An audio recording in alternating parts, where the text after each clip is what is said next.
ಒಂದು ರೀತಿಯಲ್ಲಿ ಕರಾಳ ದಿನ. ನಮ್ಮ ದೇಶದ ಸಂವಿಧಾನದಲ್ಲಿ ಏನು ಈ ದೇಶದ ಕಟ್ಟ ಕಡೆಯ ನಾಗರಿಕರಿಗೂ ಸನ್ಮಾನ ಸಿಗುವಂತಹ ಪ್ರಯತ್ನ ಮಾಡಿ ಇಡೀ ಜೀವನವನ್ನೇ ಹಿಂದುಳಿದ ಅಲ್ಪಸಂಖ್ಯಾತರ ನ್ಯಾಯಕ್ಕಾಗಿ ಹೋರಾಟ ಮಾಡಿರುವಂತಹ ಡಾಕ್ಟರ್ ಬಾಬಾ ಸಾಹೇಬ್ ಭೀಮರಾವ್ ಅಂಬೇಡ್ಕರ್ ಅವರ ಬಗ್ಗೆ ಇಂತಹ ಅವಮಾನಕರವಾಗಿ ಮಾತಾಡಿರುವಂತಹ ಅಮಿತ್ ಶಾ ಅವರ ಆ ಸ್ಟೇಟ್ಮೆಂಟ್ ಏನಿದೆ ಅದಕ್ಕೆ ತೀವ್ರವಾಗಿ ನಾನು ಖಂಡಿಸ್ತೇನೆ. ಅಮಿತ್ ಶಾದ ಆ ವ್ಯಕ್ತಿತ್ವ ಏನಿದೆ ಅವರ ಬಾಯಿಂದ ಇದು ಬಾಯಿ ತಪ್ಪಿ ಬಂದಿರುವ ಮಾತಲ್ಲ, ಇದು ಅವರ ಸಂಸ್ಕೃತಿ. ಇದು ಅವರು ತೋರಿಸ್ತಾ ಇರೋದು ಸಂಸ್ಕೃತಿ. ಇದು ನಾವು ಅಂಬೇಡ್ಕರ್ ಅಂಬೇಡ್ಕರ್ ಅಂಬೇಡ್ಕರ್ 100 ಸಲ ಹೇಳ್ತೇವೆ. ನಿಮಗೆ ಯಾಕೆ ಅಲರ್ಜಿ ಯಾಕೆ ಆಗ್ತಾ ಇದೆ ಅಂದರೆ ಬಾಬಾ ಸಾಹೇಬ್ ಅಂಬೇಡ್ಕರ್ ಅವರ ಸಂವಿಧಾನ ಇರೋದಕ್ಕಿಂತ ಇವತ್ತು ನಾವೆಲ್ಲರೂ ಎದ್ದು ನಿಂತ್ಕೊಂಡು ನಿಮ್ಮ ಮುಂದೆ ನಿಂತಿದ್ದೇವೆ, ಅದು ನಿಮಗೆ ನೋಡ್ಲಿಕ್ಕೆ ಆಗ್ತಾ ಇಲ್ಲ. ಹಾಗಾಗಿ ನೀವು ಇವತ್ತು ಅದನ್ನು ಫ್ಯಾಷನ್ ಅಂತ ಹೇಳ್ತಾ ಇದ್ದೀರಾ. ಹೌದು, ಬಾಬಾ ಸಾಹೇಬ್ ಹೆಸರು ಹೇಳೋದು ನಮಗೆ ಫ್ಯಾಷನ್ನು ಹೌದು, ಪ್ಯಾಷನ್ನು ಹೌದು. ನೀವ್ಯಾಕೆ ಪೇಷನ್ಸ್ ಕಳಿಸ್ಕೊಳ್ತಾ ಇದ್ದೀರಾ? ನೀವ್ಯಾಕೆ ತಾಳ್ಮೆ ಕಳ್ಕೊಳ್ತಾ ಇದ್ದೀರಾ? ಇವತ್ತು ಇದು ಕೇವಲ ಬಾಬಾ ಸಾಹೇಬ್ ಅಂಬೇಡ್ಕರ್ಗೆ ಮಾಡಿರುವಂಥ ಅವಮಾನ ಅಷ್ಟೇ ಅಲ್ಲ, ಇದು ಸಂವಿಧಾನಕ್ಕೆ ಮಾಡಿರುವಂತಹ ಅವಮಾನ.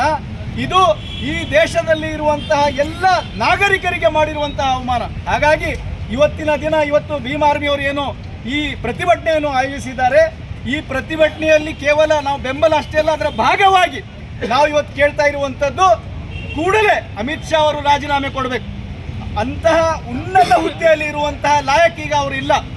ಸಂವಿಧಾನ ಶಿಲ್ಪಿ ಬಾಬಾ ಸಾಹೇಬ್ ಅವರ ಬಗ್ಗೆ ಅವಮಾನ ಮಾಡುವಂತಹ ಪದಗಳು ಬಳಸುವಾಗ ನಿಮಗೆ ಅಲ್ಲಿ ಕುತ್ಕೊಳ್ಳುವಂತಹ ಯೋಗ್ಯತೆಯೂ ಇಲ್ಲ, ಅರ್ಹತೆಯೂ ಇಲ್ಲ ಅಂತ ಈ ಮೂಲಕ ನಾನು ಹೇಳ್ತಾ ಇದ್ದೇನೆ. ಹಾಗಾಗಿ ಇದು ತಕ್ಷಣ ಇವತ್ತು ಪ್ರಧಾನಮಂತ್ರಿಗಳು ಹೌದು ಅಮಿತ್ ಶಾ ಅವರದಿಂದ ತಪ್ಪಾಗಿದೆ ಅಂತ ಹೇಳುವ ಬದಲು ಉಲ್ಟಾ ಅವರನ್ನು ಸಮರ್ಥನೆ ಮಾಡುವಂಥ ಕೆಲಸ ಮಾಡ್ತಾ ಇದ್ದಾರೆ. ಇದು ಕೂಡ ಖಂಡನೀಯ. ಯಾವುದೇ ಕಾರಣಕ್ಕೂ ನಾವು ಇದನ್ನು ಒಪ್ಪೋದಿಲ್ಲ. ಅಮಿತ್ ಶಾ ಅವರು ರಾಜೀನಾಮೆ ಕೊಡಲೇಬೇಕು. ಅಷ್ಟೇ ಅಲ್ಲ, ಅವರನ್ನು ಆ ಹುದ್ದೆಯಿಂದ ತೆಗಿಬೇಕು ಅಂತ ನಾವು ಇವತ್ತು ನಾವು ಕೇಳ್ತಾ ಇದ್ದೇವೆ. ವೆಲ್ಫೇರ್ ಪಾರ್ಟಿ ಆಫ್ ಇಂಡಿಯಾ ಕರ್ನಾಟಕದ ವತಿಯಿಂದಲೂ ಕೂಡ ಇಡೀ ರಾಜ್ಯಾದ್ಯಂತ ಇವತ್ತು ನಾವು ಎಲ್ಲ ಜಿಲ್ಲೆಗಳಲ್ಲಿ ಈ ಪ್ರತಿಭಟನೆಯನ್ನು ಮಾಡ್ತಾ ಇದ್ದೀವಿ. ಇವತ್ತು ನಾನು ಇಲ್ಲಿ ಬಂದಿದ್ದೆ, ಹಾಗಾಗಿ ನನಗೆ ಸ್ನೇಹಿತರು ಇಲ್ಲಿ ಹೇಳಿದಾಗ ನಾನು ಇದರಲ್ಲಿ ಜಾಯಿನ್ ಆಗಿದ್ದೇನೆ. ಇದು ಯಾವುದೇ ಕಾರಣಕ್ಕೂ ಬಾಬಾ ಸಾಹೇಬ್ ಅವರ ಹೆಸರಾಗಲಿ ಅಥವಾ ಸಂವಿಧಾನದಾಗಲಿ ಇದು ನಾವು ಸರಿಯಾಗಿ ನೋಡಬೇಕಂದ್ರೆ ಇವತ್ತು ಸಂವಿಧಾನ ಮತ್ತು ಸಂವಿಧಾನವನ್ನು ಮುಂದಿಟ್ಕೊಂಡು ಬೆಳೀತಿರುವಂಥದ್ದು ಅವರಿಗೆ ನೋಡಲಿಕ್ಕೆ ಸಾಧ್ಯವಾಗ್ತಾ ಇಲ್ಲ. ಹಾಗಾಗಿ ದಿನೇ ದಿನೇ ಸಂವಿಧಾನವನ್ನು ಅಳಿಸುವಂತಹ ಕೆಲಸ ಮಾಡ್ತಾ ಇದ್ದಾರೆ.